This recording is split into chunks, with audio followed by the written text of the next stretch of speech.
За байнгын орооны эрхэм гишүүдтэй нүглээний мэнд төргий.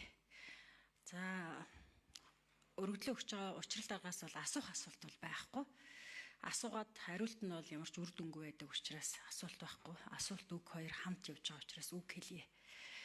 За ингээд улс төрийн шийдвэр гарсан ингээд сая та хэлж дээ те. Тэгэхээр танаа нам дээр бол улс төрийн шийдвэр гардаг. Тэр улс төрийн шийдвэрийг бол бас дагдаг ийм тогтолцоо байна. За өчигдөр бол ингээд ажиглаж байхад манай Монгол Ардын нам бол авилгалтай эвлэрдэггүй нам гэж хэвлэл мэдээллээр гарч ийн л та. Авилгалтай эвлэрэхгүй байх нь битээвэл эвлэл нь нэгдээд схем зураад одоо энэ схемээ задлж уншиж чадхаа болцсон юм шүү. Тийм л байгаа шүү дээ.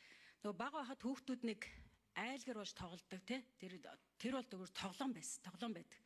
Дуртай үедээ одоо айлгэр болоод тэрийг нураагаал, салаал, нийлээл ингээл тоглодог. Яг ийм л дүр зураг харагдаж шин. Тэг схемээ задлж уншиж чадахгүй тэгээд энэ ард түмнэр тоглоо. За дээрэс нь авилгалтай хулгайтай эвлэрдэггүй гэдэг. Хэн энэ авилгалыг хийгээд байгаа? Хэн энэ хулгайг хийгээд байгаа? Ард түмэн лав авилгал аваагүй байх, ард түмэн лав хулгай хийгээгүй байх.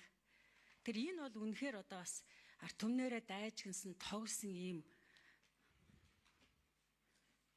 үнэхээр энэ Монгол улсыг суйруулах ийм л хэмжээнд аваачиж штэ.